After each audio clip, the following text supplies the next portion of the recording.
Next on the DragonShip. We're going to be talking about what's better, skilled jobs or college jobs. You just graduated high school, right? And you're about to go to college. Wait a minute. Hold up. Let's talk about what higher education in America really is.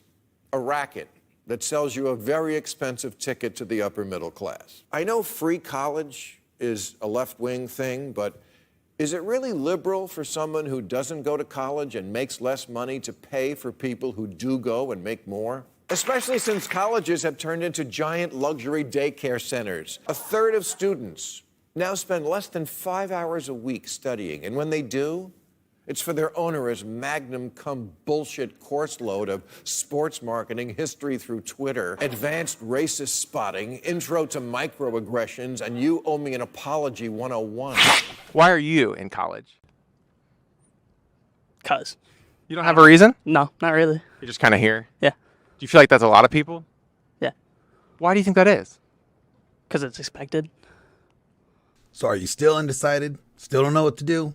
Don't know if you should choose college or a trade job yet? Well, let me help you out. The little doohickey thingy above my head are all jobs that do not require a college degree. That's right. Look how much money you can make without even having to go to college. And there's some pretty cool jobs. UPS driver, $100,000 a year? Wow. So think about it. Do you really need to go to college? Do you really need to put yourself in debt? We are going to talk about that and more this Saturday on the DragonShip.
And welcome to the DragonShip, guys. Here we are. DragonShip number 38. How'd you like that intro? That's amazing what we're going to talk about. Advanced degree versus skilled trade. So, guys, how's America going to be saved? Is it going to be worth these? Will it be these worthless advanced degrees, that massive student debt, or will skilled tradesmen advancing the technology and infrastructure that society relies on? Which one's going to save America? I think it'll be a combination of both personally, but we're going to kind of chop it up around this today and kind of offer you guys some interesting commentary on what's actually available if you're unlike the poor gentleman in our promo that really didn't know why he was in college, because it's really important to know what you want to do, even if you change your mind later. So we're going to chop it up on the DragonShip today. I'm RP Thor. Look at my crew today: Raith, Deantior, Glenn, Laurence, and Randall. Thanks, guys. Sure appreciate you guys showing up here today. What an amazing show. Appreciate that. Welcome. Yeah. This is like part 2 for you. Mm-hmm. It is. I got called on last minute to do Rule Zero today because everybody was busy. But it was kind of different with those guys that got different perspective, a little different spread across the country. I wanted to get a perspective of some young people and some people that have college degrees and people that don't. I will say this to get started. I have a degree. And I would imagine you do too, Glenn Laurence. Tell me, you have a degree? Yes, I hold a degree in religion, in the studies of the Jesus. Well, I ended up having an associate degree that I earned before I had gotten on as a power lineman. And then I used an extension college through a specific college that enabled me to become a PMP. That's a project manager professional, PMI, and passed those tests, which now completed my degree. So that was something that I decided I want to try. And after about 5 or 6 years of that, I realized I really didn't. I ended up doing all that to make actually less money. So that was a big change for me. But what about you, Randall? Did you get to go to university? No, I started to go to college, but then the world went to hell. I graduated high school in 06. Then when the 08 collapse happened, I quit going to school and I went to work.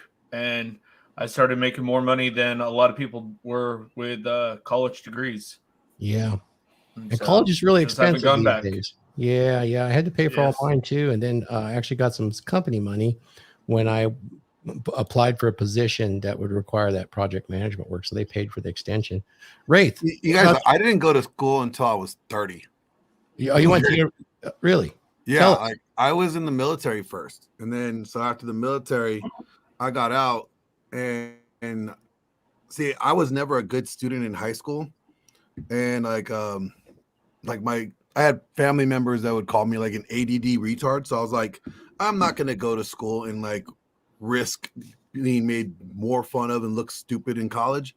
No, I'm just gonna learn a trade. So I got my barber's license.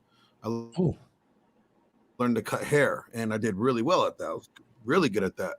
And then it wasn't until I was 30, I knew I needed to shake this like thought of me being stupid or me being illiterate.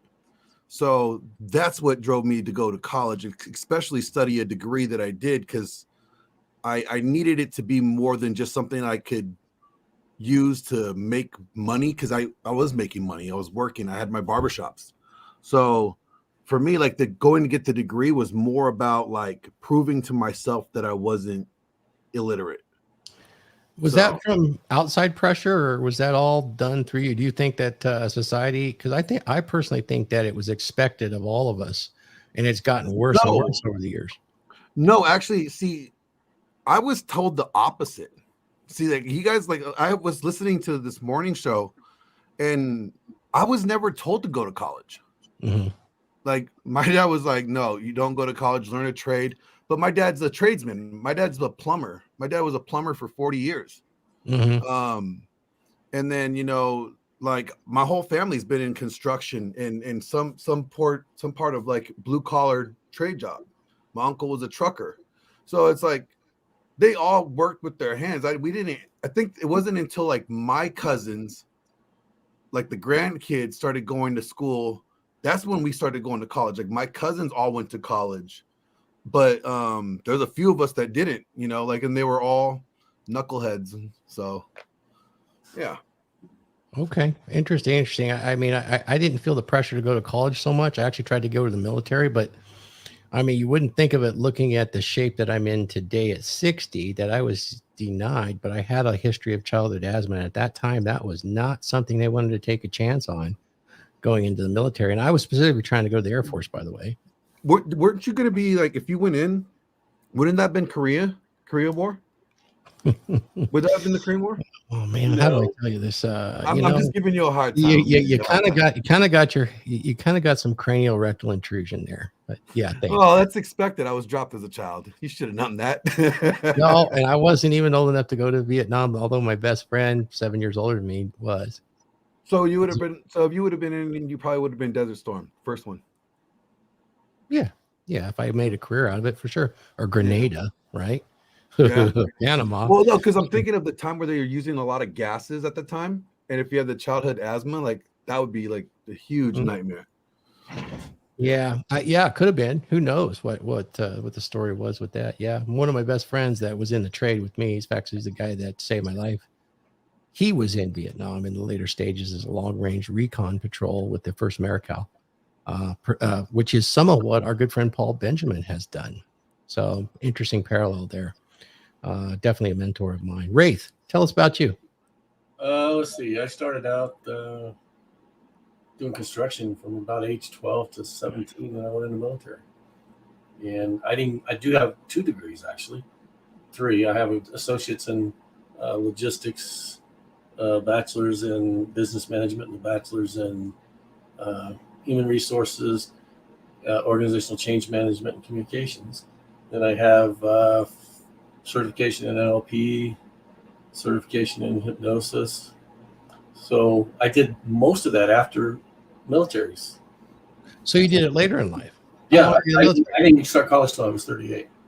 Interesting. I find that I did the completion of my education.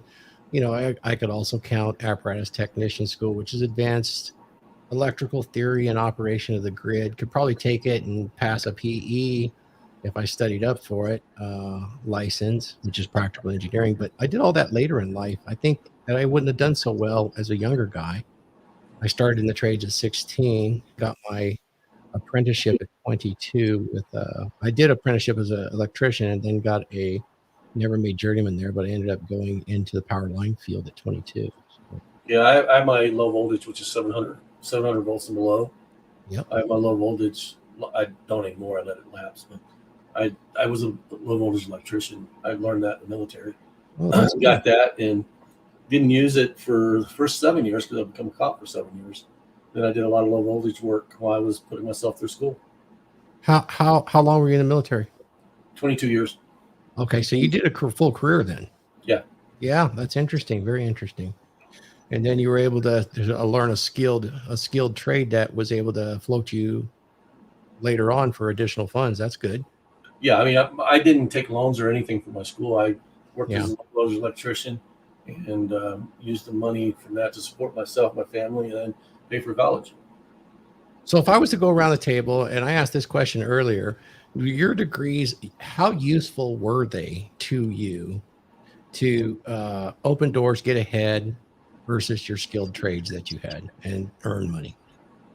I would say for me, starting out, probably between 38 and, let's see, I finished college, I was 42. So I made probably 80,000 a year doing that. And, you got to think back when that was. So it was in the 80s, in the early 80s, or late 80s, early 90s, and all the way through the mid 90s, which was a lot of money at the time. And then, I started doing contract work for DOD. And that's when I started doing contract work for DOD. That's when I went over the 100,000 mark. Yeah. But my degrees didn't have anything to do with that, other than the fact that they wanted someone with a degree. Yeah. I've never worked in HR, and I've never worked in business management. Most of it was logistics management and working out in the field, setting up aerodromes and stuff like that. So would it be fair to say it's kind of a pay to play situation? You pay so you can play and get in that door. That's how it worked for me. Yeah, it was. It was just, at the time, they would hire someone with a degree over someone without a degree. I mean, it didn't seem depending on the field. what degree it was. Yeah, it's interesting. It's super interesting. And the type of skilled trade I am is very dangerous. And it does help, but it doesn't help for the first 3 layers of management as much. Right. I got stories about that. We go on for days. But so it was useful in one capacity, which was to get your foot in the door. That's good. I mean, that's what I was taught as well. It's interesting. I have children that I got 2 children that are in skilled trades doing very well. And then I've got 2 children that have degrees. One is an educator, teacher, and one of them is professional musician. Neither of them are using those at all, or have used those to make any money whatsoever. And the debt load was pretty high. I can tell you that. In fact, we could talk about that if you want. But Glenn, what about you? Did your degree actually get you a career? But your goal wasn't really a career with that, was it? No, my goal was never a career with it. But, I did end up becoming a youth pastor because of it, So it ended up being a job, or was that a voluntary job? Well, it started off voluntary, and it just kind of morphed into it because they needed it. They needed the position filled. And I was the youngest guy in the church at the time. Yeah. That the young kid, all the kids liked me because I didn't look like their parents. I had tattoos. I was the cool guy, and all their parents were lame, because they didn't have the tattoos or the piercings or the crazy haircut, So they were like, oh, they just kind of gravitated to me. And so I kind of just fell into it. But then as I was going to school, then that's when I got actually an official title from Yeah. the church covering and everything as a pastor. So yeah, you're kind of that transgressional leader, the little rebel that's kind of oh yeah, like I was like, connected. and we had like crazy parties, like slumber parties and pillow fights and dart guns. Like we tore up the church at times. It was fun. Nice.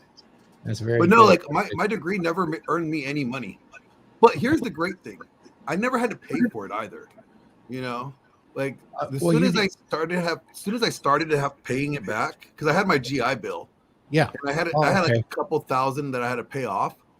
Like they had like 20,000 left over, and as soon as I had to start getting ready to pay it off, like the most greatest guy in the world, President Trump, wiped out like a whole bunch of people in the military that were injured's debt. And because I was on that list of guys that were injured, Interesting. boom. Nice benefit. That's for sure. Yeah. Interestingly, I think that having this education is can help you be very well rounded.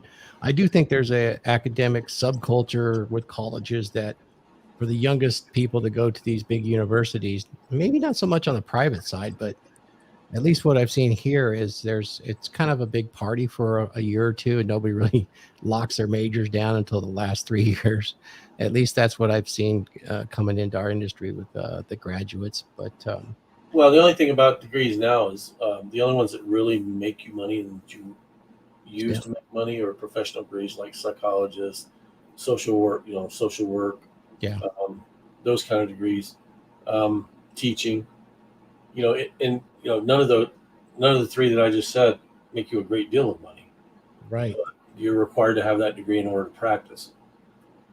right. Yep. No, that's true. In fact, I started to pull some statistics. I think if you really want a real rounded education, considering that since you and I came up, Raith, the advent of the internet and what's been accessible to us, if you're interested in any subject, you can get basic information and you can dig deeper if you choose to do so.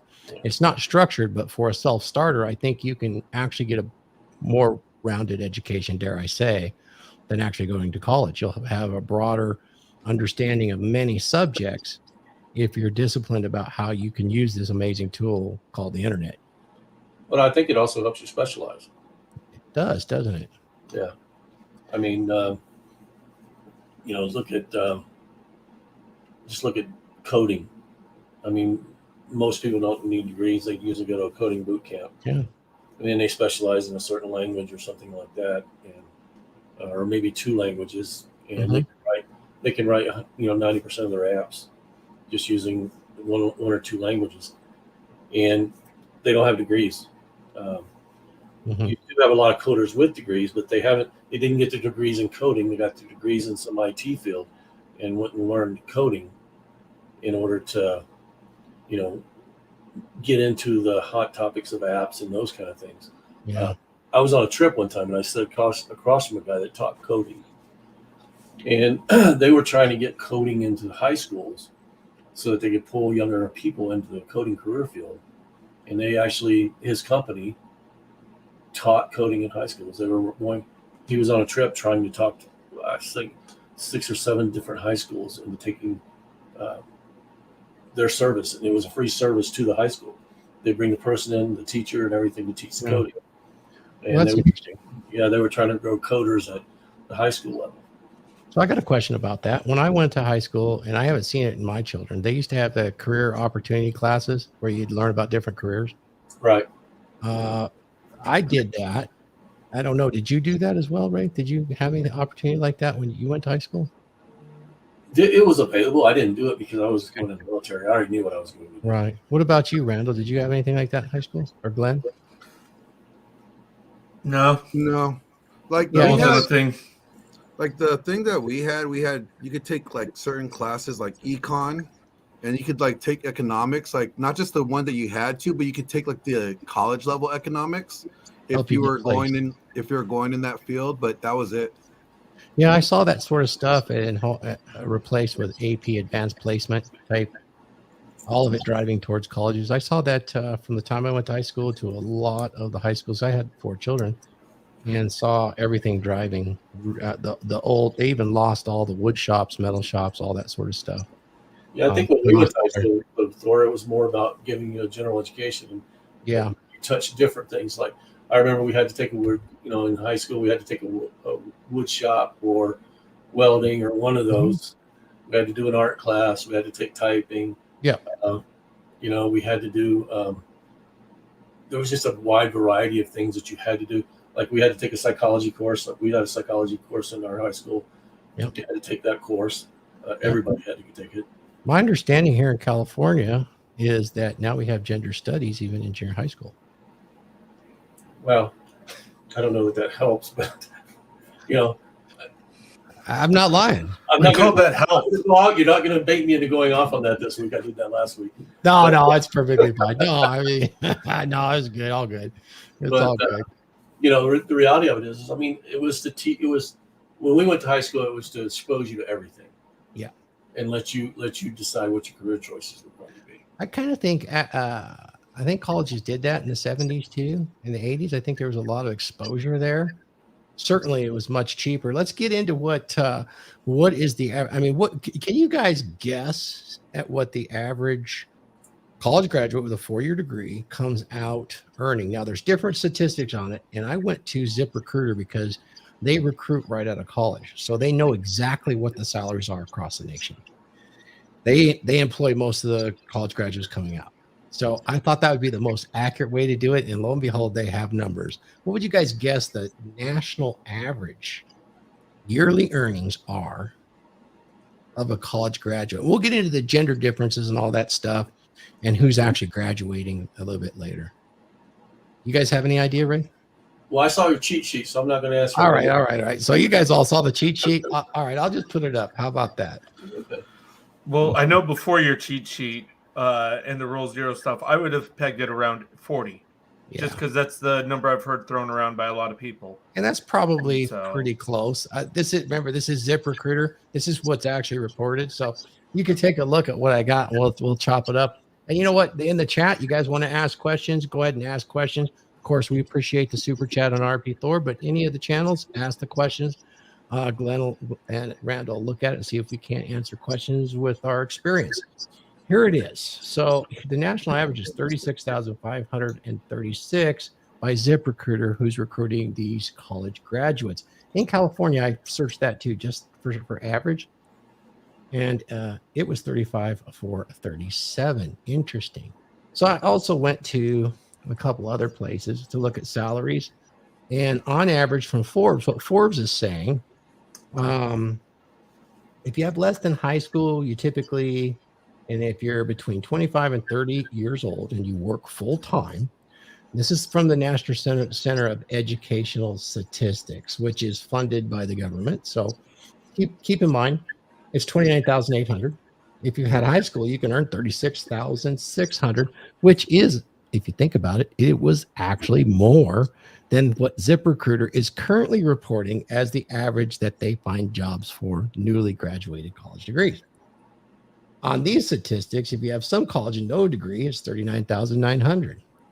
If you have an associate degree, you can do $44,100. A bachelor is $59,600, and a master's or higher, including PhD, $69,700 at this age group. I found that fascinating. And stop me if you guys want, but here's some average salaries. And when they say Sunshine Salary List, this is the highest earning year in these categories for skilled trades. We're not talking laborers. We're talking skilled trades. Just in carpentry, high school education, go to your and learn and be an apprentice, is $32,000 to $75,000. That's the typical range. The highest range in there yearly is 189. And this is not owning a business. This is doing that skill.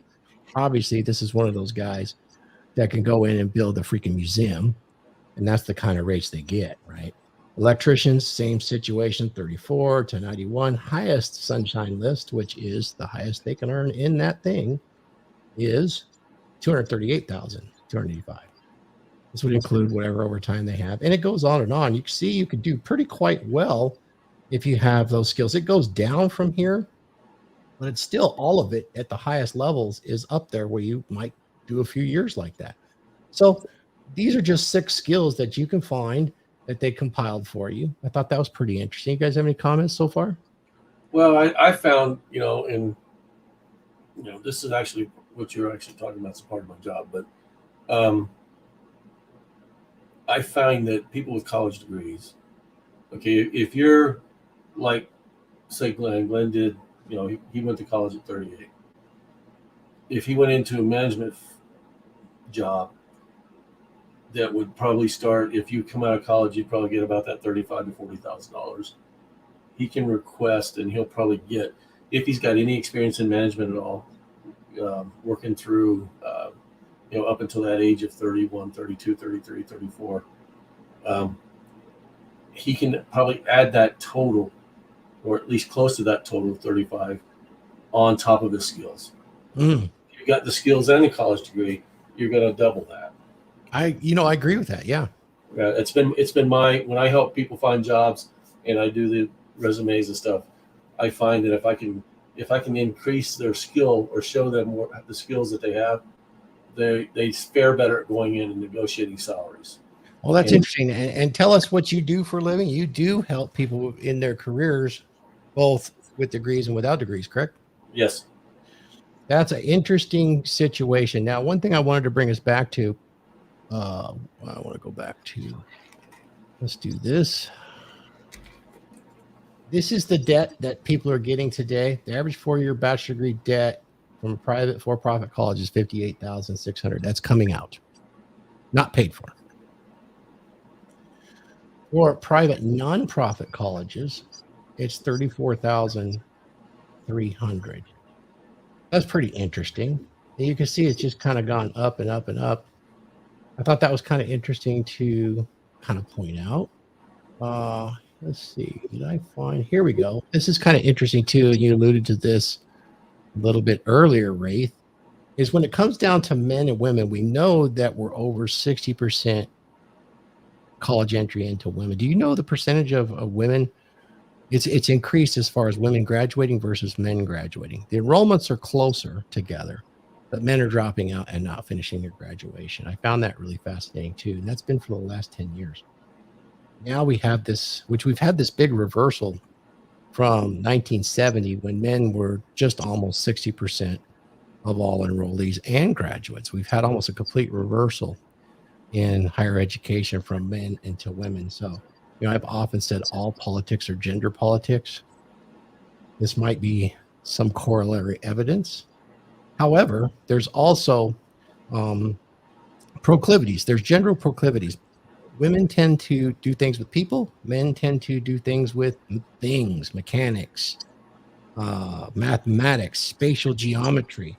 And this kind of holds true when you look at what the fields of study are for the degrees.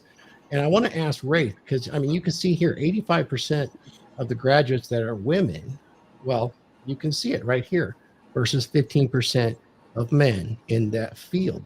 Psychology at this point is 21% men, 79% women. And I have seen a recent statistic talked about that psychologists under 30 are 90% women at this point right now. Yeah, that's probably true. That's probably true. Very interesting. And then it goes up from there, and you can see by the time you hit the engineering, which is essentially all the STEM fields and a little bit of the biomedical, you get into the STEM, computer, mathematics. It's 76%, man, almost a mirror image of what that first bubble was, but the actual number of men is extremely low. It still rates that high. Raith, would you find it be true with all the help and counseling that you've done that the women definitely select different types of degrees versus the men? Yeah, and I think that's one of the reasons that and it has nothing to do with women. I think that's why college degrees aren't valued as much as they were. I see. In the workplace. But I wanted to say there's another correlation that they didn't show teachers, but teachers are the majority are female too, over 78%, I think. Yeah, and it's getting worse and worse. That makes a good point. You said like the degrees are worthless, and it's almost because we have not been allowing women just to get like the worthless, I don't know, purple hair, fat woman dinosaur degree, at Starbucks, and then she could use that worthless degree, and just because she got a degree, she could get another job that would require a skill or a degree in that field, but it's like a participation trophy. It's almost like, well, I have a degree in this, and they're just like, oh, okay, you got a degree. That means you should be smart. So we'll just accept you anyways. Like, no, that may be somehow, and I'm not going to comment on the purple haired girl. But it also goes to this. It goes to the fact that the STEM's degrees aren't as prevalent or aren't as needed, and that on face value they look like they're not as needed. I mean, we've built a society already, and I think people devalue, the STEM degrees or the architectural degrees and stuff like that, because architecture has now become more technical and less theory or engineering wise. I mean, because we have computers that do 90% of that now. I mean, you yourself can go buy a program for your house, design your own house, have it spec'd out by a program, and those things aren't important. We've allowed computers to take over a lot of that. Now, the raw science of mathematics and stuff like that, those are still important because we're still building on our understanding of mathematics and those kind of things. So it would stand to reason if we wholesale give stuff for machines to do that used to have to take someone to do, that people would focus more on socially orientated subjects. Okay, now that we have this society, we have all the infrastructure built, how do we improve it? So I think that's what you're seeing. But I think what happens with women is they want to go in and see how they can improve the social understandings of humans less than they do of how do we build a septic tank or a septic system or those kind of things that have to be done in order to sustain society. So they're not about sustaining society, they're about molding society. Men are about sustaining society. Yep. Yeah, I look at it because we're kind of in a pickle here, right? We're in this weird time in society where I think it's like 7 million guys are ages of 18 to 40, right? Are out of the workforce. Like they dropped out of the workforce. Oh yeah. Right. So either that means a lot of things. Okay. They could be doing entrepreneurship, and that's one of the things that they don't, recognize when they, say that number. Like all these guys dropped out of the workforce. Well, it could be a lot of guys decided to work for themselves, or start, during COVID, start doing work from home and contract themselves to it.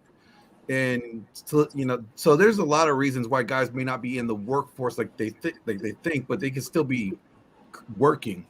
But let's say it's the worst case scenario and guys are not working, right? And the guys are not going to college anymore or as much, when I was putting together the promo, I had the hardest time finding any pro college videos for guys, but I found a ton of pro college videos for women. Interesting. It was like maybe one or two, and it was of guys, but like a plethora for women. So I'm wondering if we're doing this push. Are we pushing guys or telling guys as well, like, hey, don't go to college. You don't want to be a wokie, which is true. It is the aspect of all politics or gender politics, and I believe that because I found the same thing doing the research. When I got to, it's interesting because I showed you what the average salaries are, and when I went to the banking side and the National Education Foundation for loans, you get these, and they will show you in the different fields that they make over $100,000 in nearly all these fields, and they're telling this is what you're going to make. But they don't tell you that's the lifetime maximum. And then they give you those loans, so it doesn't look so bad when you're taking out $55,000 and you're going to make 180. But you don't realize that for your age and starting out, you're going to make about $49,000 a year for the first 10 years, and you don't hit that lifetime maximum until you're late into your 40s and 50s. And that's pretty startling when you look at it like that. And if you're a woman, you get special opportunities for grants. You're a protected class, and because you're a protected class, when you look at the where you go to the college for application, they help you with that. Now it's labeled for everybody, but by filling out, you could see it leans in a certain direction because it's just. I don't think any one person set it up, but because of the disparity of the 1970s, this has been a political issue to create jobs, academia. Wokeness is a side effect of it that I think came from a separate source. And we can get into that sometime because I want to. I think it's very clear if you want to find out where that's come from. You can find it. It's not a conspiracy. It's really easy.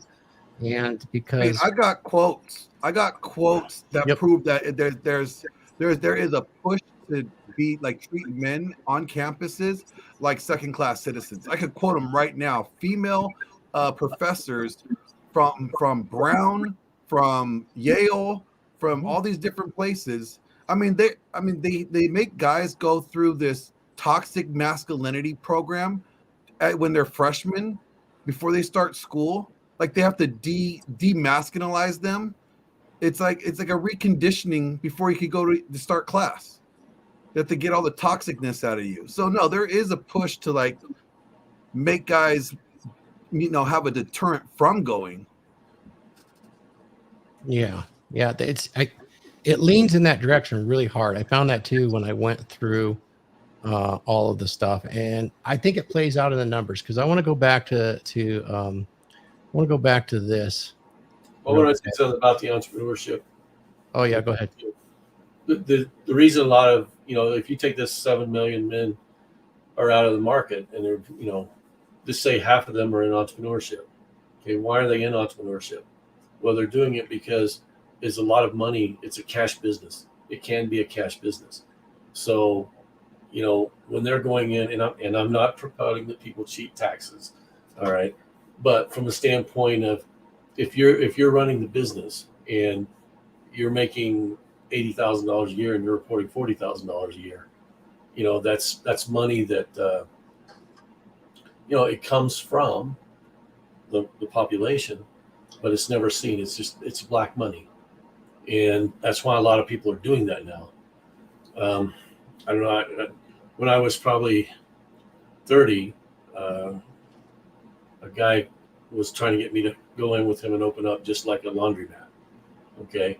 Laundromat is an all cash business. Yeah. And, you can underreport, I guess is the best way to put it, income from that cash business. So I think that's what you're seeing. A lot of people are dropping out and they're going into cash businesses. Yeah. And why they're doing that is, the tax rates. And I think when they were talking about bringing in 87,000 IRS agents, you saw a lot of people just back out and say, I'm done. I'm not gonna, I'm paying a large percentage of what I'm making right now in taxes. I did it when I ran my barbershop. I was not going to give Uncle Sam all that. But like I said, I don't think they're not working. I just think they're not. No, working. I don't think they're not working either on the books anymore. Yeah, possible. It's definitely possible. There is definitely a lot of corollary evidence that the hustle economy is coming up, and that's what we're talking about. Right. No doubt. And it's not really well quantified yet because we're just starting it out. It's just hitting us because of all of these things we're talking about right now. Guys in the chat, thank you so much. I have a couple of you starred. We will get to you at the end of the show and we'll answer those questions. But if you want your question answered, you want us to talk about it right now, drop a super chat on RP Thor and we'll get right there. So if you want to wait, hang out with us, we'll get to it, no doubt. I want to jump back over real quick. We talked about the cost of college. So here is the national average in the U.S. 4-year college per year is $9,400. Okay, that seems low, but let's go with it. Because I did some research that said it was much higher, but this is what Google says. So let's just go with it, because I also saw some trade schools lower than that, and I didn't like that. So this is kind of in the middle. All right. So here we go. 9,400 per year. Trade school, 5 to 15,000 total. Now I've actually seen some very specialized ones, like freaking deep sea underwater welding crap that's close to 30,000, but it includes certifications and experience. So I don't know. Let's just go with the 5 to 15 total. So if this is 4 years, that's at least 40,000, right?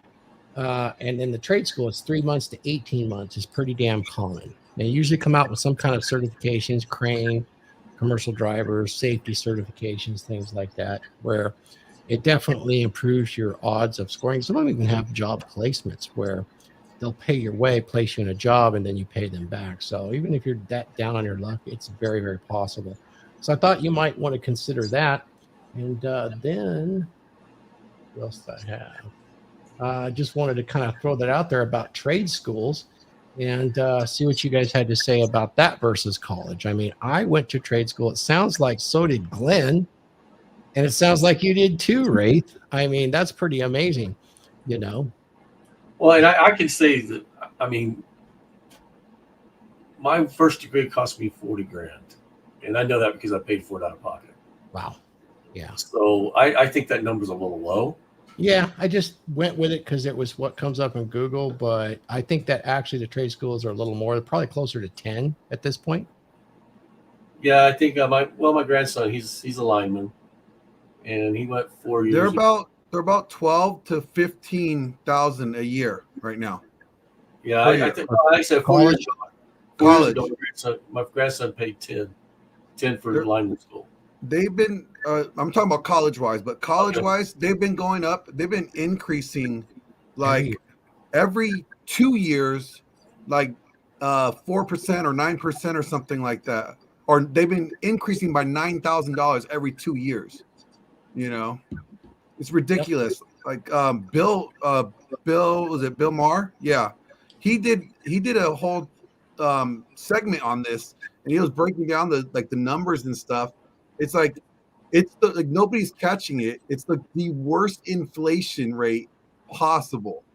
Like nothing else has been more inflated than post high school education. Yeah, and I think, if you look at it per credit hours, I mean, I think I was paying roughly around 300 per credit hour when I was going. Yeah. And anyways, I wanted to use that as an example of the cost. I think the cost difference holdup was valid still, even at that rate that I showed. Well, I think the differential is even bigger. Oh, you think it's even bigger? Okay. Between college and the trade school. Because like 4 years ago, my grandson paid $10,000. And then there's ways, like he went to college line school. There are ways you don't have to do, or went to the tech school to do it. There are ways you don't have to. Some companies will pay for it. Right. And I'll show you where you don't need that. And I will show you in a moment, speaking about linemen and the opportunities that come out, I will show you current opportunities that don't even require the trade school, but they do require a commercial driver's license, which you can obtain for about $2,000 to $3,000. So, and I'll show you what they make. And I'll actually, hell, let's just get there right now. What is a power lineman? Well, you saw on the thumbnail what a power lineman does. I did that drawing in respect to Hurricane Sandy back in 2012, where we went, and I'll show you some pictures of that. But power linemen definitely are in need. I want to show you why I want to talk about skilled trades. If you're thinking about college, there is a way to do it smart, have a skilled trade, and then you can still go to college. And you can even do this at very minimal cost to yourself as a young man. So I don't know if you can read this, but I asked, what is the average retirement age of linemen? Typically it's 55 or 60.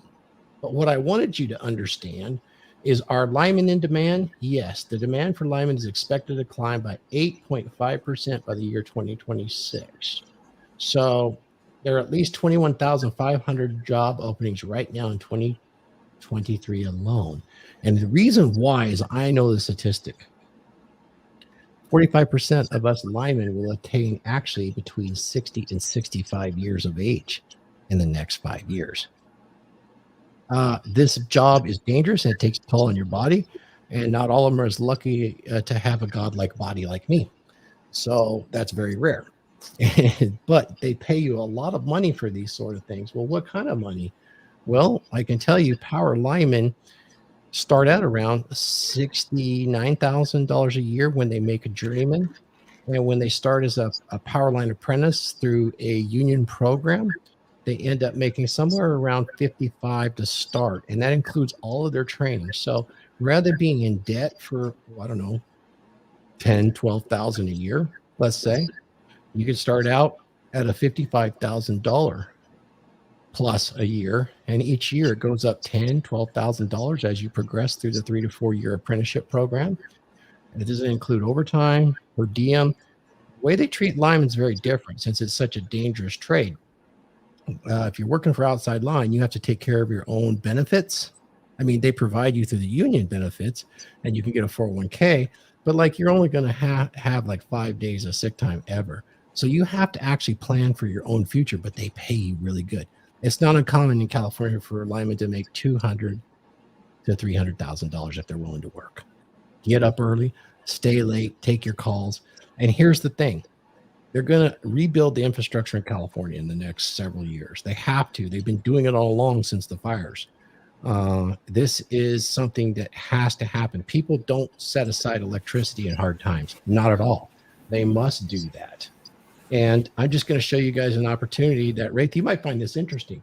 I'm going to go ahead and put this on the screen. I'm going to figure out how to blow it up. But this just came to me. This is in Nevada and California. This is called the CalNev Joint Apprenticeship Training Committee. These are nationwide. I not only have this one, I have one for Arizona, New Mexico, Arizona, and Colorado. And there is another organization like this. I'll show you the website that's in the Northeast. And here's what they're saying. They're going to take applications this March 27th to April 7th. And these are the requirements. And you get paid for going to these. You have to make the application and you can go at any age. You're going to have to pass the physical. You're going to have to pass the rudimentary test and an interview that you can communicate and be safe. But you must be 18 years of age. You must have a GED and you must have a commercial driver's license. So you don't even have to. They're taking guys that aren't even going to trade school right now. But if they have a commercial driver's license, they're plus 18, all ages can come in there. And they only open these classes up for like a week at a time. So I've got that one. Just so you know, here's one you can search for. Here's one that's a few years old. Not that one. This one. Here's one that's inside line construction, the same sort of thing, but for inside line guys. And this one's in New Mexico. So all it took was to type in was opportunities for power linemen. And these things come up. Here's the Northeast Lineman Apprentice Program. They start out when they graduate their program as a journeyman. They start out at $69,000. That's what they're saying here. A little less than on the West Coast, but that's not bad at all. And the lifetime average of this is well into the 200,000 because guys get hooked on it. They want to work the overtime. And typically when you're a lineman, all overtime is double time and they pay you per diem in cash. So that's like $55 a day just to show up to work. That's not taxed. So interesting that power lineman is an interesting skilled trade. It's something I know about because that's where I've spent most of my career, but this isn't the only skilled trade that's out there, Raith. There's many other skilled trades too that people can use, you know. I didn't know that I think I did. You told me before that you have somebody related to that's power lineman, right? I've got two grandsons that are power. Two. Huge demand for that right now. Huge. And you're looking at one in North Dakota and one in Idaho. Yeah, and one in Idaho, bumfuck Idaho. Yeah, I know. That's a hard place. You got to kind of adjust. I prefer not the cold. I haven't been. By the way, I'm in California, guys. It's snowing like you would not freaking believe right now. You're in California, so who the heck knows? I always hated working in the snow, but yeah, there you go, Idaho. But I mean, even if you look at the low voltage guys like I did, I mean, if I was still doing that, I would probably be making as much as I make right now, maybe a little bit more. Right. You know, because I mean, you're looking at $300 a call out. Oh, minimum. That's Minimum a $300. Yeah. $300 just to show up. Yeah, just to show up for 2 hours. Right. You know, and then you look at any work they do, you know, that I had a breaker box. I didn't feel like doing it. I wanted to pay somebody to do it. I had a breaker box put in my house. Cost me almost $1,400 for. Oh yeah. Pull out my old breaker box, put the new breaker box in, which I could have probably done in about 4 to 6 hours myself. Yeah, yeah. But you know, I just like, okay, whatever, just do it. You I'm know? getting like that too. Of course. Yeah. You know, but I mean, I just changed breakers in the house I'm in now. I had to put 3 new breakers in, you know, and it took me 45 minutes to change out 3 breakers. If I would have had yeah. It's interesting you say that. You had to put 3 new ones in. Is that replacements or did you add circuitry? No, I just replaced them. I had 3 breakers. Bad. You know, GE breakers. Yeah. So, you know, but like I said, it took me 45 minutes. If I'd have had somebody come out and do that, it would cost me $700. Yeah. Well, you know, the reason I said is a lot of people do service changes because this electricity is probably the new, I would say electricity is the new water empires of the future. Right. Because oil is converted to electricity. Electricity is going to be how they control you in the future. I won't even get into smart meters, but I've seen what they can do and what they do. And just to give it to you briefly, there were some of the ultimate methods of data gathering, shall we say that? Now, how they are to be used, the utilities certainly wouldn't use it nefariously because they're just the operator. The actual owners of the smart meters, at least from the documents I've seen, is the Department of Energy. Now, they would never mess with you, would they? Right. But they have ultimate access to everything, including things that the utilities do not. So this is the ultimate form of control that will eventually, you know, really, really be powerful that most people they're not even aware of it. They turn switches on and it needs to be there. And to be a part of that electric grid is a powerful thing. I mean, yeah, there were days I'd go to work I didn't like, but I found more people in the office hated their jobs. I hate being here. I don't like coming to work. I can't wait to leave. Work-life balance. I noticed more linemen that says, I get to do this crazy shit. They'd show up to work and I go, look at this shit. Yeah, it's called, I get to do this. And I just want to go briefly and play a video on the power line. You'll be very familiar with this race, and then there won't be anything additional. Let's go ahead and take a listen, guys. For everybody on the stream, this is what I was talking about, that you can earn $250,000 a year if you wanted to come and do this. Is it long, hard work? It is. Is it dangerous work? Yes, it is. But it's something that if you're thinking about change in career, it's a huge opportunity that's coming up in the next 5 years. If you want to be a part of it, you certainly could. Here we go. Now, I shot all this video probably 10 years ago, 12 years ago, because I was part of the training program. Raith, you've done a lot of training with me, man. So part of this video is actually a crudely shot recruitment video that I shot for the school that I was working for at the time. And you can see the schools, they do a lot of training. It's very common when you're in these schools to train because it's so dangerous. You can't just go and start from a point. Here's some of the stuff we actually did. A lot of safety stuff and large towers, wooden poles, things like that. And I just started taking pictures, doing drawings, things like that, just for fun. We kind of turned it into a little bit of a business. And then ultimately I left training because better opportunities came along. And I also missed being out in the field. This is one of the training schools right here.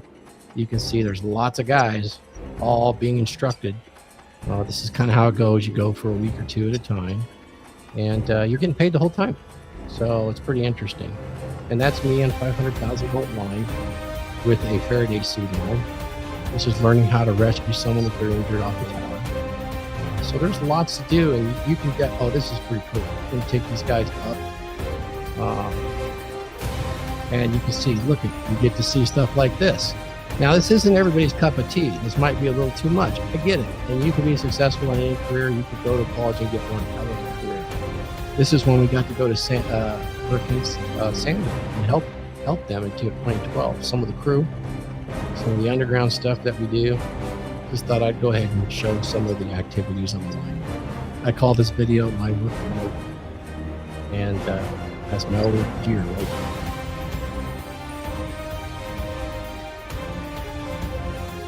So that's kind of some of the things that we did.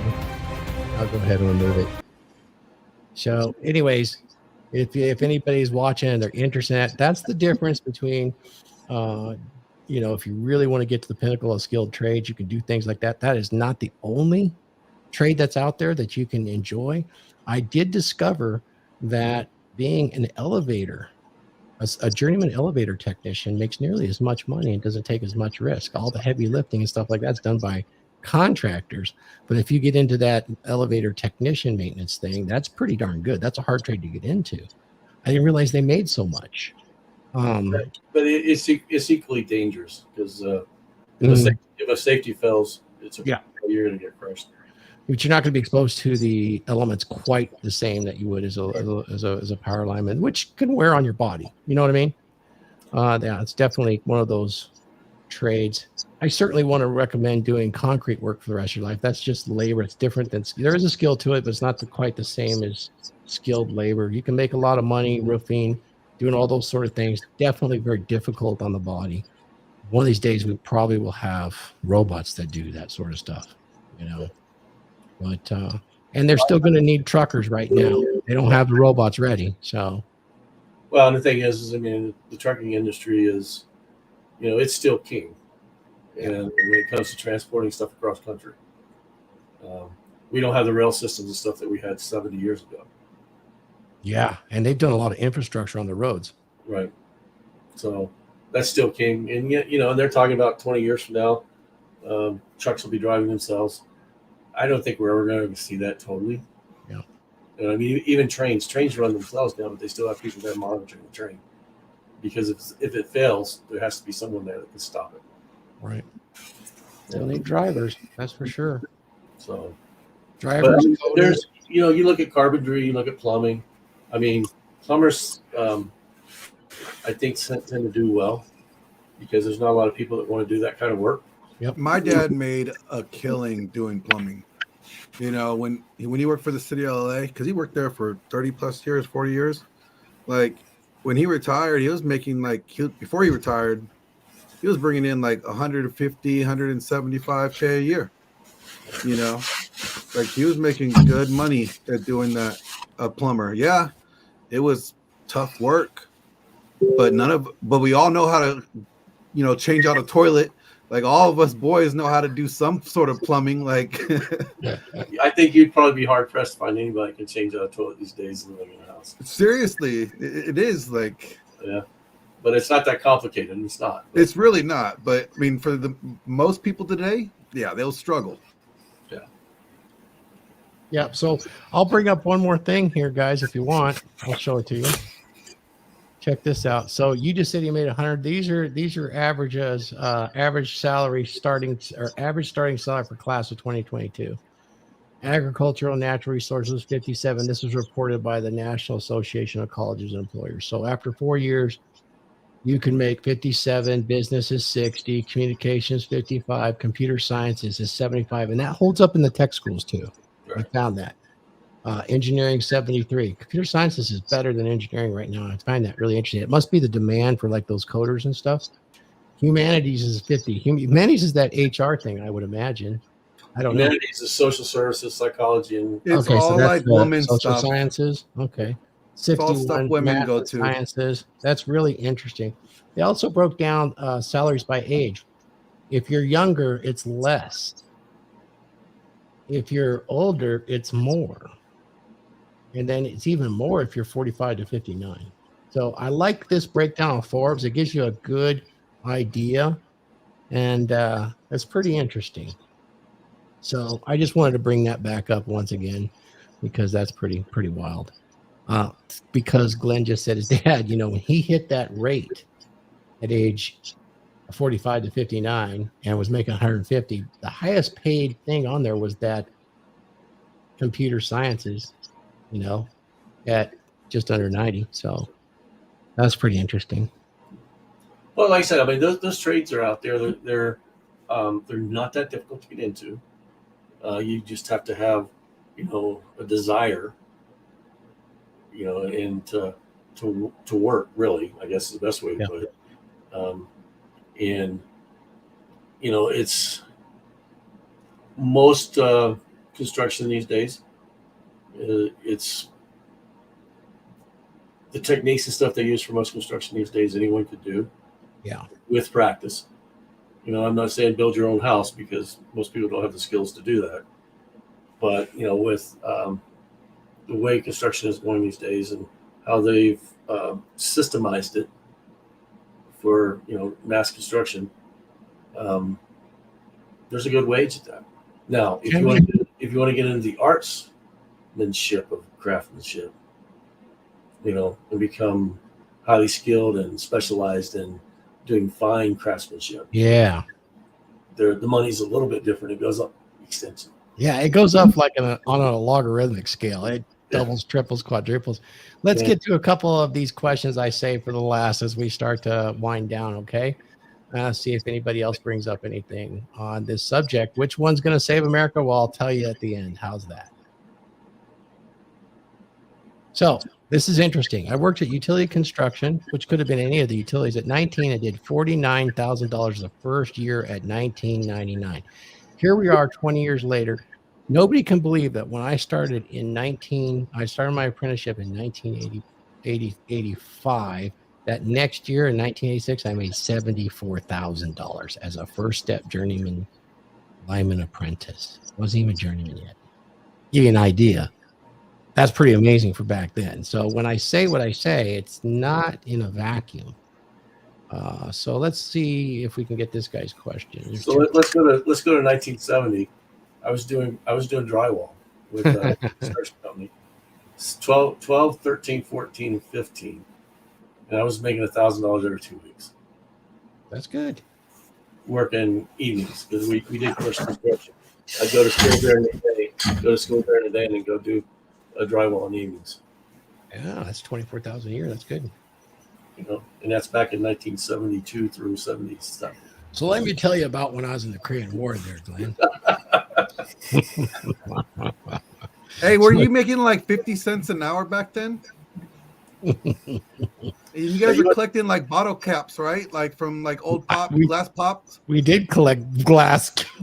Hey, you know how I know that? Because okay, so my grandparents owned a restaurant downtown, right, in LA, and my dad, every time he wants to complain about something, he goes back to that story where grandma and grandpa made him have to go do the deliveries of delivering everybody's lunch because, downtown all the businesses. So they had to take this cart in a buggy, I guess, and have to go walk all these miles and do the deliveries and pick up bottles on the way home. Bottles on the way, yeah. We collected bottles. Hell yeah. Well, you look at the military. I mean, I don't know what you made when you went in, Glenn, but when I went in 1977, I made $156 every 2 weeks. Oh yeah, I made way more than you. But here's the thing: the cost of living was so much more, also, though. So I don't know. $156 didn't go very far. Neither did I house you. All right. I think we got, when we first got in, I think it was only like $1,700 a month because we stayed in our dorms, but it still wasn't enough. Yeah, if you go out, they give you a housing allowance, right? Well, when I first went in, it was $156 every 2 weeks, just for me. And then when I got married, I think it went up, and I was bringing home about $300 a pay period. So it was $600 a month, $640. I think was what the max was. Dang. Interesting. All right, I got a question for us. 2-part here. Mighty Zane says, last week I met with a director of talent recruitment for a huge organization. After a review of my resume, she advised me to apply for a well-paying job, for which I did. That is not a question. But the second part, when should I follow up with her? I gave her his email and phone number. Should I call or email for a follow-up? And when should I follow up? I applied Wednesday of last week. Raith, this sounds like it's right in line with what you might advise. If you don't hear anything from a recruiter or someone from there, 7 to 10 days. 7 to 10 days is your answer, Mighty Zane. All right, so can I give a response? So Yes.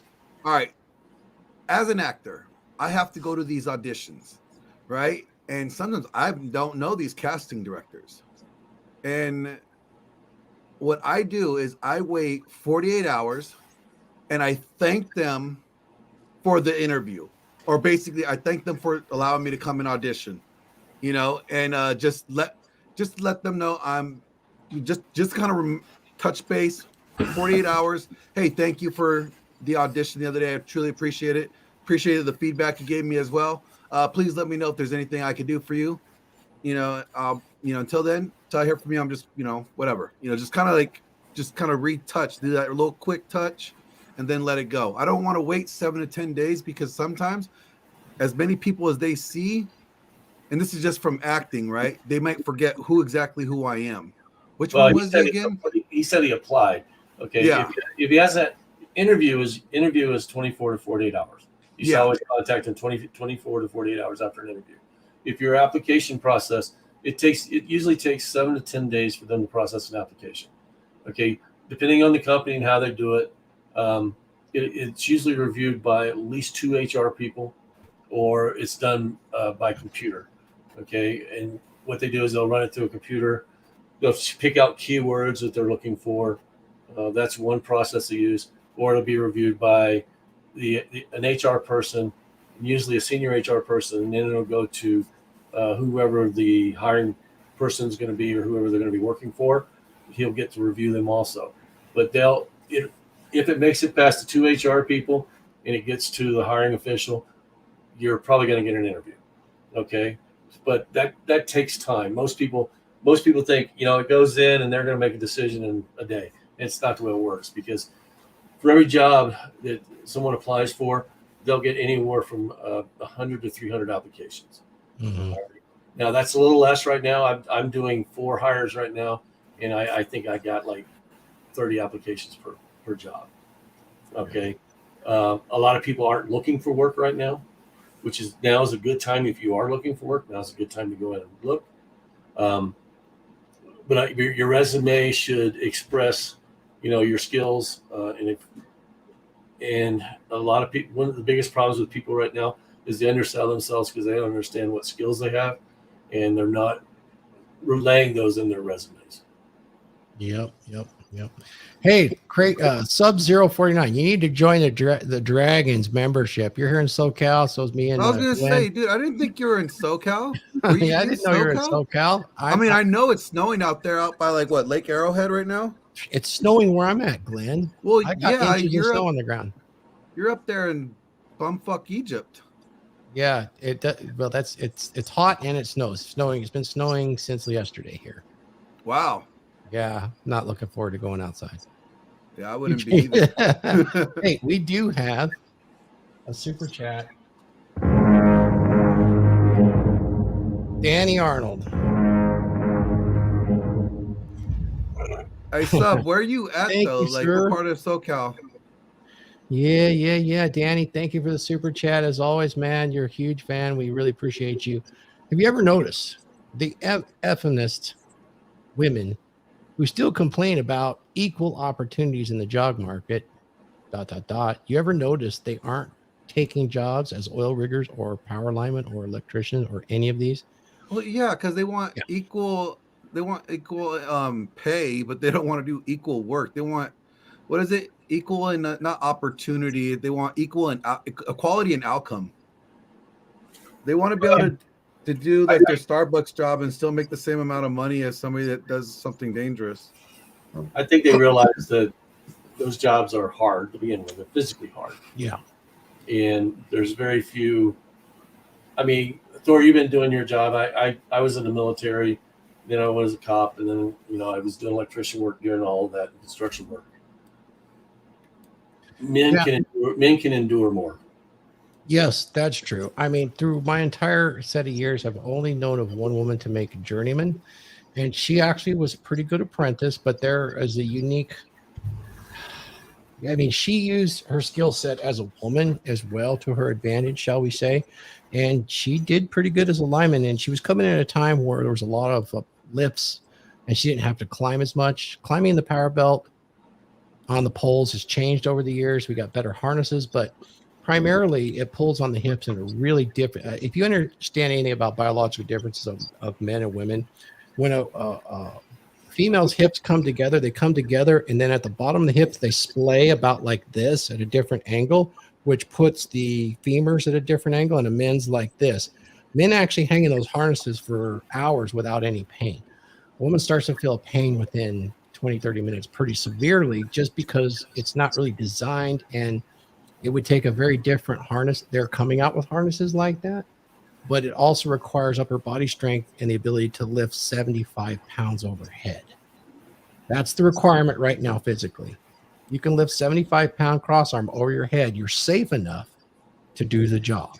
And that's what it boils down to. If you're not safe enough, then that's a problem. Someday we'll have lighter materials and we'll have different way of doing it. But the exposure to elements, a lot of women don't really like that. And how many women want to be around 99.9% of men for all day at work? A lot of them don't like that socially. So there are some reasons there. Well, you said something about concrete. And I will tell you, I've seen a lot of women in concrete. Yeah. And a lot of guys will hire them for finish work because there's a lot of kneeling and stuff in the finish work. Yep. And women tend to, their knees and hips tend to hold up better to that. Yeah. But they don't do a lot of the heavy work, but they do a lot of the finishing work, and they'll train them just for finishing. Yep. Been my experience, and they actually tend to make better finishers because they have a lot of attention to detail in that. But like I said, it's women don't stay in construction very long because it's too hard. And it's not because they're women it's hard. It's just physically more demanding. Yeah. Than in most other jobs. Yep. And there's women not that even a lot of guys make it through it either. Like there's a lot of guys that do construction that end up getting injured or end up getting hurt somewhere between their career. Like my uncle got his back blown out in his like early 30s and has never kind of been the same since. Yeah. And he was a roofer. I've got the same thing. I've got my neck's blown out and my lower back's blown out. Yeah. And most of the back injuries come from drywall. You talk about you talk about hanging 15 sheets of drywall. You're talking about holding 200 pounds up. Yep. Oh, I've done that. I did that. That work sucks. Now there is such a thing as female line crews in Asia that do the maintenance. They're not doing the heavy construction, but they're doing the maintenance, and they're using different harnesses and all that, and they're all female. That's not unusual. That's not all the maintenance crews, but when they put them together, they tend to run them all together by gender, which was interesting, I found, but it's rare everywhere else. So interesting that it falls in. And there's who wants to be a sanitation worker? Some guys really do, but I don't see a lot of women flocking to that. And you can but it pays well. Hey, those guys get paid. Yeah, man. They do, especially if you work for a city and you get that good CalPERS retirement. You only have to put 25 years in, don't matter how old you are, and you get the maximum benefit. That was pretty damn good. But yeah, let me talk to our buddy Danny here again. I'm going to post his stuff. It's always sending super chats. I want to come and get your coaching on knife throwing sometime, RP Thor. Glenn, you got to throw a little. Oh, yeah. He's a good teacher. Glenn got to throw the axe and the knife. I hit that shit like within like the first lesson. What does that say about me? You're a great teacher. I got a video of you doing that too. It was really cool, man. You were a good student. That was fun. Penny, I'm sure you would be. Yeah, we got a target out back. It's really cool. Yeah, it was a lot of fun. A hell lot of fun. So I'm going to comment. I'm going to make a comment on what on this particular show. Trying to throw you guys out there some good actionable advice between Rule 0 and Here Today. All you young guys that are watching, I know we got some older guys too, but definitely anybody that's watching this, consider some kind of skilled trade at some point, even barbering. Those guys make coin if they want to work. I mean, what Glenn has will last his lifetime, you see. And what Raith has would last his. I know he could do that inside wiring with no problem if he wanted to. He's just in a position because he educated himself throughout his entire life. And that's really what I want to say. I always have the opportunity to go back and improve on my degree. And I can do it through extensions. I think that there's value in getting a general education, but I think that the future is about specializing and developing a passion for that specialty, be it a skilled trade or something that is required in a STEM field. You could even do it in the humanities or the social sciences if that's where your real passions are. Nothing against that, but I think that the way the economy really moves forward is on the technical and the science side. It always has. On the social side, those are kind of luxury items that when times are great, they're fantastic. When times aren't good, it's that infrastructure stuff that'll carry you through and you won't have to suffer as much. So I think that there's a place for both. I think that if you're really smart, you can look at a degree in university. You can look at trade school. You can also look at the skilled. I think everybody should have a skilled trade. I kind of fantasized one time about, I heard somewhere in Europe, I think it was Eastern Europe. I went to Europe when I was 16 and I went with a group of students. And I heard that in certain areas of Europe, they had done something with their schools where they'd only go to the 9th grade. And the last 3 years were all trade schools. Everybody came out by the time they were, as a senior, having some kind of trade. Well, and get to the university from there. It's a dual. Like it's a dual education system. Yeah, that was a neat idea, and I haven't seen that since. They actually do it in England. I was stationed. Yeah. Okay. Now, in England, they have you go to the 9th, what would be our 9th grade, and then you check. You decide either to become a tradesman or you decide to go into college level work or your A levels, and a lot of guys they have thatched roofs over there still, and I knew 2 guys that went into thatching. And they go in and replace thatched roofs and stuff like that, and it's to have your roof rethatched. We're talking 20 to 30,000 pounds. That's huge. Yeah. Now it'll last a long time, but yeah, it does. But when you've got 200 years of thatched roofs over there, yeah, and they're not replacing that because that holds up longer than shingles and metal roofs over there. Yep. So I mean, and it's just like metalworking. They still have blacksmiths and stuff there. Right. And blacksmiths don't just make, not just for horseshoes.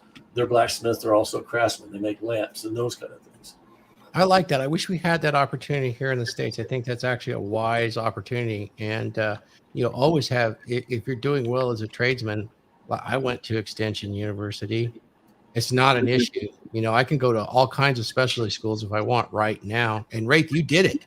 So, and Glenn Laurence, you did it as a working man with a skilled trade. Randall, you got anything to add here as we're wrapping up on the end? I think he's having some internet issues. Let me say this. This is what I suggest. All right. If I was going to tell a young guy, if I was going to give advice to a young guy getting out of high school, all right, I would tell them this. Find a trade first. You're young right now, okay? Get a trade. Do 2-3 years with the trade, 4 years with the trade, all right? I mean, you'll be 22 by the time you start college or whatever. There's nothing wrong with it. You don't need to start earlier, okay? And the reason that is that they should get a little bit of maturity underneath them. Work with their hands a little bit. Learn because these young guys they're not very hands-on. Everything's automated for them. Everything they do is off of this device right here. So go out there, learn auto mechanics. The mechanic jobs, just the mechanic jobs, an oil tech, an oil change tech, or a guy that works on their tires. Like those are jobs that you could do that pay decent, that could help you while you're going to college. You could do that are not going to be so taxing on you. I mean, the whole point would be to get a skill that you're proficient in, that you could rely on, that if you decide to go to college and then let's say the college job doesn't pay off or doesn't work out, at least you have a skill set and a trade that you are already proficient in that you could fall back on. Not that you're trying to get into afterwards. No, that's good advice. I think so too. I know somebody that did a degree, but they ended up working as a server. Started as a server, and they went from store to store or establishment until they got to a very high end store, let's say on the coast, and it was making as much money as a power lineman. And that skill right there ended up landing into management. That skill came back from learning the entire supply chain and all of those things that other college graduates would be passed over trying to get into that field because of that experience and the type of revenues they were building. And that person was offered a regional manager of multiple stores for a very large sum of money. Had nothing to do with the college degree. Just kind of built up the experience over time. It's kind of like playing one of them role-playing games where you got to get to the next level. You got to rack up your experience. That's really what we're talking about. And how useful is a college degree to that? Well, I think it is so entrenched in our system that if you want any sort of business, it's better to have that as a door opener or have enough real life experiences to look in places where they accept real life experience, where they say college degree required or experience equivalent. If you see that, that means you have to have that sort of experience. I've seen that before. And I think that's, you could teach yourself. I mean, here's the thing. All the education is right here. We're on the channel right now. We're on the website right now that you get free education. Like I literally taught myself everything that I know about filmmaking and editing during COVID on YouTube. Because I didn't have the money to go to a film school. I wasn't going to pay off that money to go to film school at the time. I didn't have it. But everything that I learned was on YouTube. And it worked out for me. It paid off, so, I mean, there's the education is out there. You just got to find it. So I would tell anybody if they wanted to come and they wanted to take a trade, and, I'm, like I said, I was a low voltage electrician. Millwright is going to take off in the next year. oh, yes. Okay. And if you don't know what millwright is, it's a combination of how to work with metal and wood. Okay, so you'll have welding skills, you'll have woodworking skills, and those kind of things. Millwright is pretty much a lost trade in this country, and the carpenters unions and stuff are trying to bring that back. Yep. Because one of the issues is that it's hard to, when you're running construction, it's hard to find someone that can find time to work with another trade in conjunction to build something. So if you can take a trade like millwright where it combines two trades, like welding and woodworking, you're gonna save them money, but you're gonna make money because you have that skill to do it. I work in the trade industry. I manage 12 schools, trade schools for a company, and when I was actually managing one school, when I was the head manager of that school, I would always tell young men, you come here and learn, and women too, you come here to learn this skill. If nothing else, and you decide to go to college, this skill will pay for you to go through college. You have some skill that you can offer someone, and people will pay you to do it, like painting, carpentry, plumbing, all those skills. If that's not your long-term goal, you at least have something you can fall back on. If I lost my job tomorrow, I could go do electric work. I just have to come in and retest.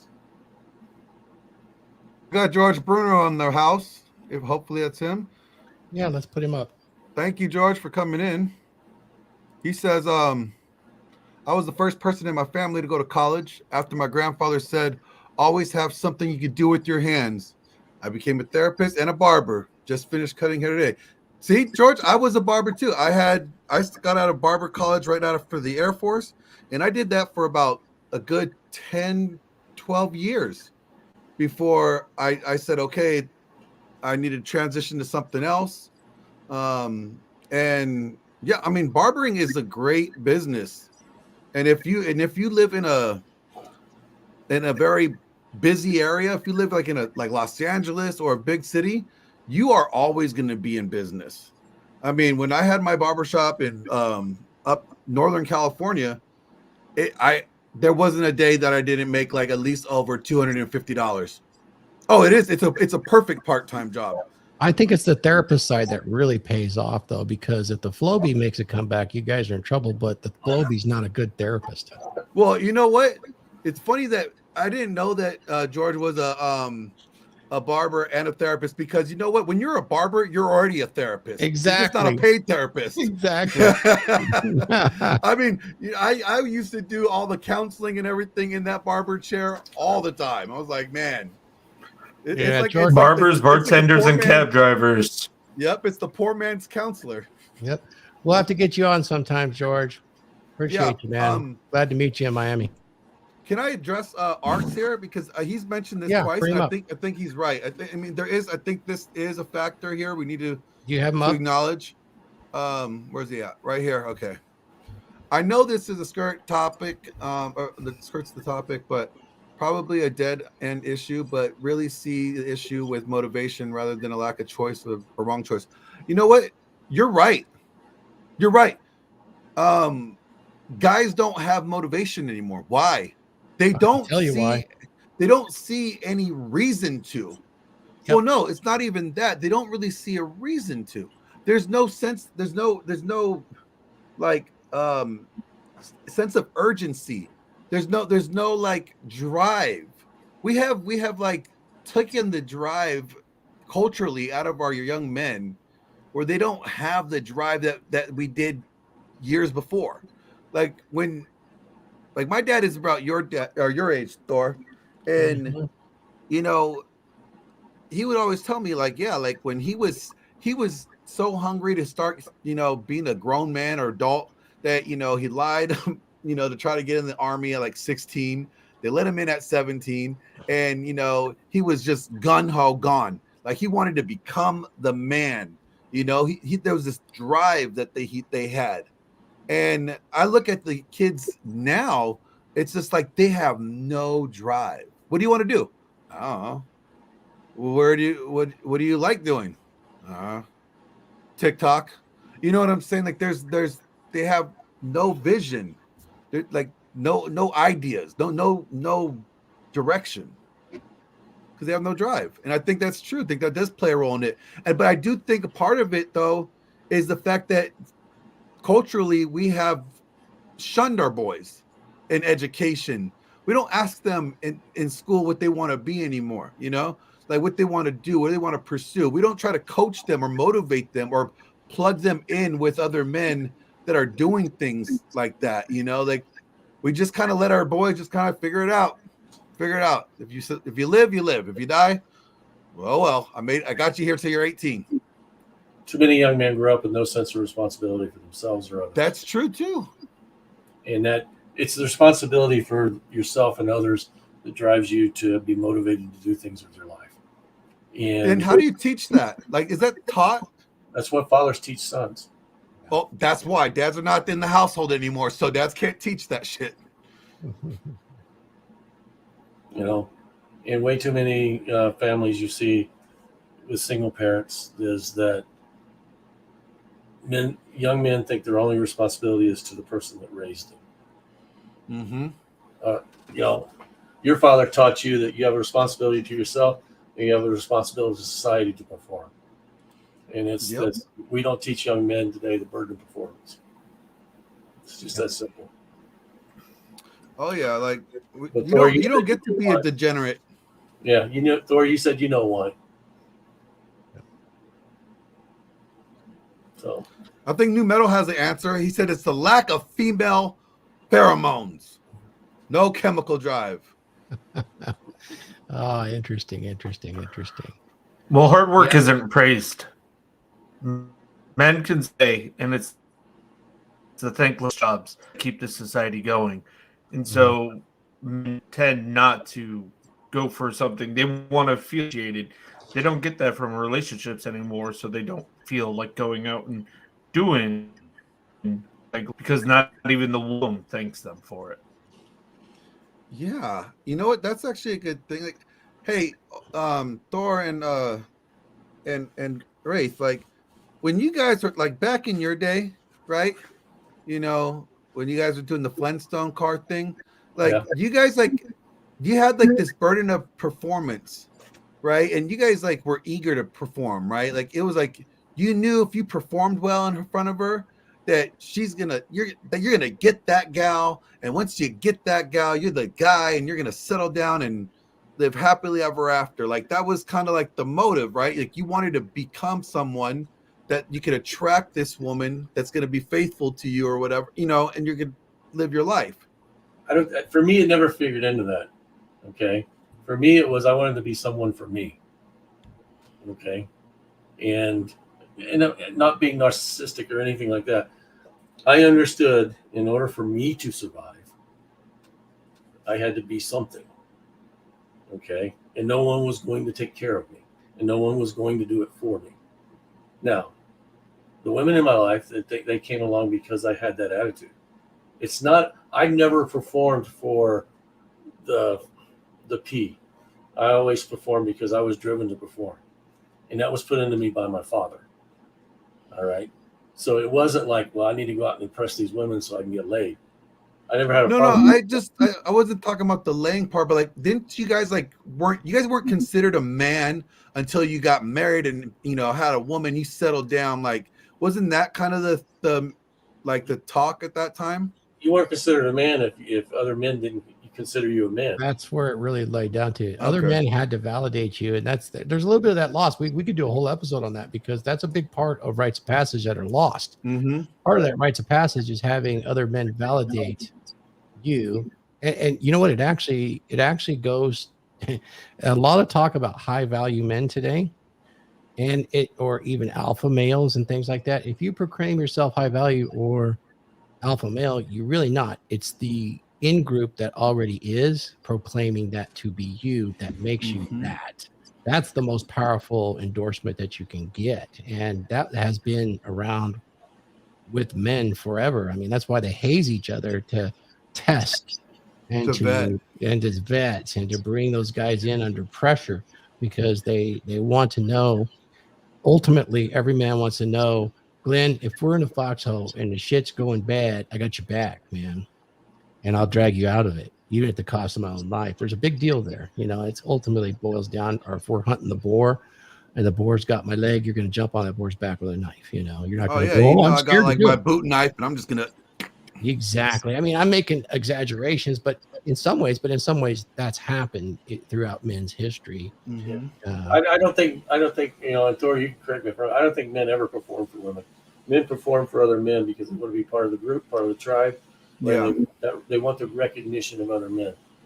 You know, and if you're in that, and like I said, if you go back to the part of the rites of passage that we were talking about, that's what you were trying to do. You were trying to prove your value to the tribe, not the women, the tribe. I do think there's an archetype. I agree with you, Raith, but there is an archetype, which is the dancing monkey, which men will become because they haven't solved their reproductive problem. And they'll use that as a strategy. But go back to when you were a child. You weren't motivated by what women thought. You were motivated by what your father thought. Yeah. You were motivated by your peer group, the other boys around you. Okay, how can I compete with them? All right, and how can I show them that I have as much value as they do? Yep. Those are the drives that these young men don't have now. Correct. You know, that's why, you know, if you look through the 70s, 80s, and 90s and early 2000s, that's why gangs became the new fathers, because they were looking for that. They were looking for that patriarchal society that they could be in and prove themselves. Right. Now, do you think this is kind of far-fetched? Because, like, I like what you're saying there, Raith, because that's how I feel now. Like, even still to this day, like, I do nothing to try to disappoint my dad. I don't give a shit what I got to do. I will do whatever it takes not to make that man disappointed in me. Yeah, and I'm going to tell you something that's true. And I'm going to tell you something. I don't know if Thor's lost his father yet. You will never realize that burden's gone until your father dies. I don't think I ever want it gone because it keeps me square. No. You know what I'm saying?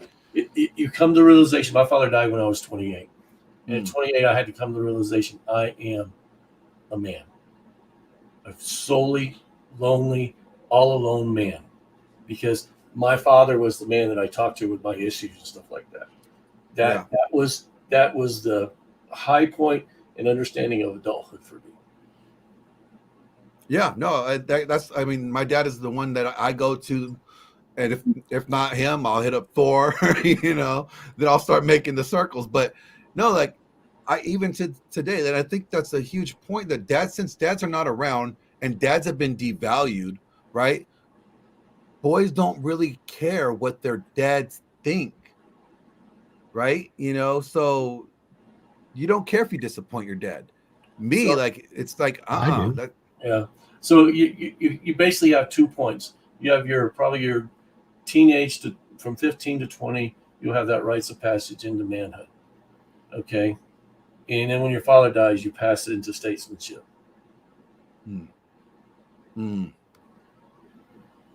you know, I know guys that are my age now and they're losing their fathers, and they're trying to cope with that coming into the statesmanship. Because, Oh yeah, I lost my father's a few years ago. Well, more than a few. and you felt that, right? Yeah. I mean, if there was an embodiment of Odin, I mean, he was somewhat blue pill, but other than women, definitely was a red pill man, you know, and very strong. Didn't take care of his body super good, but you know, he paid the price for that. Yeah, and you take on that responsibility that he left. That's the statesmanship of the family or of society. Yeah. And as an extension, some of what we do, like on the Dragons, is exactly that, and I'm happy to do it. You know? Right. If I could do, and I don't do it for free, but my heart is in it for free. But the reasons that we don't is because it has to have value, and to get past that barrier, it's a low barrier. But once you're there, you realize that the value is probably quadruple or 6 times the value that the cost of entry was. But it gets you to commit. Because when things are for free, advice is for free, it's not heard, it's not respected. And this is just proven over and over again. And we don't play that. We want people to at least respect the knowledge that we can pass. And that's why we do it. I mean, because in reality, guys, we spend a lot of time educating ourselves, working through issues that we've worked through in our lives to help other men do that. And you know, that time becomes valuable. And, you know, I don't know how you guys are, but I only want to help those guys that want to help themselves. Yeah. I don't want to waste time on somebody that just doesn't want to do anything. You know, they just want to complain about it. I can't do anything about people that complain about things, you know? To me, like, it's weird because I went from being in a church ministry, being a youth pastor stuff, and like in a sense, this red pill circle, this red pill space, the help that we are helping men with, it is another ministry. It's still a form of ministry, Sure. in a sense, you know. You're still giving of yourself, you know, and helping these guys to try to help level up and get better. And you know, you said, Thor, like we would do it for free. If we knew doing it for free would actually benefit them, but we have done this enough to know that every time we invest hours and hours in on somebody for free, they don't take anything with it. No, It's just literally like, a 90-10 return. We've done that. Yeah. We actually started out that way. Everybody does. And you realize that a 90-10, it's 90 hours for 10 hours of actual benefit when you do it like that. And you reverse it when you do the other, a small fee, whatever it is to get in that door. Now you turn it back into 90% take it, 10 don't. That's a big deal to keep you motivated to go. And that's why you find mentors and things like that, you know, at least in this space, we'll charge that because it's even worse when you're online, you're not face to face. You know, at least face to face, there's some kind of shame involved if you don't take it, the advice, or at least acknowledge that it's valuable. But when it's online, it's just easy to turn it off. And so once they have that stake in it, and that's why, you know, a lot of guys will shame other guys for charging for what should be common knowledge, but what should be common knowledge has been ignored. yeah, It's not available today. That's one of the reasons why I wanted to do this episode. There's some common sense that goes with selecting your education, and you need to understand what you're getting into can last a lifetime. If you come out of college with a degree, let's just say, what are we going to tell our daughters? Do they go to trade school? They can. You could be a nurse. You can do that. That's one of the most advantageous things you can do. Or, you can go to college and say, get a communications degree. And if you go to a prestigious college, you can come out with literally a house mortgage worth of debt. And you start making about 45 to 60 grand a year. And the top end of it's barely 100. That debt will not go away for 30 years. How is that going to help your daughter? I think, you know what? We should start wife a school. Thor, we should start a wife school. And we just have all the ladies come to this wife school. And it's like the Stepford Wives School. And we'll teach them how to be proper ladies. Man, well, not us. I think if you just start trying to save men, yeah, that's more than enough work. Yeah. how about that? The Alpha Sigma Husband School. Oh yes, no, yes, the Alpha Sigma. The Alpha Sigma Husband School. Yeah, you know what? You think about it. The Alpha Sigma must be like a bipolar or a split personality kind of individual. Guys, right? should we wrap with this and tell everybody where we're at, and then close with a preview of next week, which is the Alpha Sigma Husband? Oh, sure. Let's do it. All right, Randall, can you do your final audio? It looks like you got internet back. You tell us what you're up to and give your final thoughts. So you can find me here on the DragonShip every Saturday, and then in the Dragons membership, if you guys join, which you should, I'm in there. Okay, we lost him. That's really unfortunate. We'll have to get that fixed. No worries. Glenn Laurence, let's get you up and find out what your amazing agenda is going to take you in the next few weeks, and tell us what you're up to, buddy. You just did an amazing video. I have to congratulate you. Which one? You know which one. The one you're starting that iGoGo thing for. Oh yeah. So I am doing it's an independent documentary on false accusations, the real number, and what is the real effect and the impact false accusations have on, well, we're going to say it's primarily males, because it's primarily men who get falsely accused. And I have I've been in contact with some very, very well-known researchers in this field. I'm not gonna say any names right now, but you're gonna be surprised who actually you might be seeing in this film. I do have one A-lister that has been through it, and he is gonna be a part of it to some extent. But I have the Indiegogo page up. I will drop it in the chat while we're doing the other video. If anybody wants to just share it, I mean, if you can't donate to help get it going, if you could just share it, just get it out there, because other guys, should check this out. This is a passion project for me. So everything that's asked to raise the funds literally just covers the cost to actually get it done.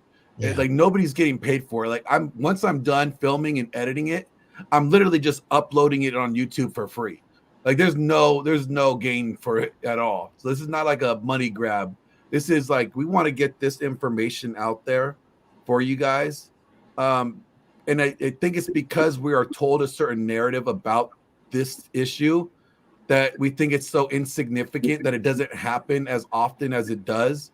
And once guys see how common it is, I think there's going to be a push to get some legislation actually in place to address those that make false accusations. But besides that, I do have a couple other videos that are coming out this week. One's dropping out today. I would say check it out because it's going to be a really good correction video. And then I have another correction video coming out. But other than that, that's what I've been going to be doing. I will be in Dallas next weekend. I plan on meeting up with AJ Michaels, and a couple other people from the Dallas area. So if you're in the Dallas area and you want to meet up, hit me up on Telegram, and we'll link up. Yeah, you got some dragons coming out to see you. Yeah. Sounds good. Raith, tell us about yourself, what you up to before we close out today. Thank you. You can find me on Raith Tour on all social media, Facebook, Instagram, also in Telegram. And I do counseling on career and on male development, I guess is the best way to put it, as far as how you view the world and how you want the world to view you. Beyond that, I'm always here. Probably be on Dude Party whenever that starts back up. And I do work in men's group, the Men Empowerment Network. I usually lecture a couple times, or I do a lecture and question and answer in that. I also have my own Telegram chat. Costs you $50 a month if you want to join. And we talk about issues, and just hit me up on Telegram if you want to be a part of that. Thanks, Raith. And once again, I'm RP Thor. For me, you'll find me here on the DragonShip on Rule Zero. Occasionally, I'll drop a rites of passage on this channel. And definitely check out the Dragons membership. Much like Raith, it is a $47 a month fee, and you get 3-hour meeting a month, and you get extra stuff, private Telegram, you get some coaching, you get more than just that. There's quite a few folks that would be recognizable names that are in there that jump in and help everybody, including the panel members here, which I appreciate greatly. And one of the skilled panel members today is going to be responsible for taking us out with an amazing video that he put together for next week. And we're going to go out with that because next week we're going to talk about dude bro crack. You ever hear of chick crack? We're going to talk about dude bro crack, the Alpha Sigma husband. Till next time, Skull. Next on the DragonShip, we're going to be talking about Vox Day's social sexual hierarchy. Yeah, alpha males, beta males. Oh, yeah, not to forget the new lone wolf alpha, the Sigma male. So whether or not you think you are an alpha male like Michael Sartain or Glenn Laurence. Okay, Michael Sartain, who all the girls want to bang and all the guys want to be. Or you're a beta guy, kind of like this dork over here. Or if you think you are the mysterious lone wolf alpha, known as the Sigma, we're going to break it down and we're going to talk about all of it next on the DragonShip.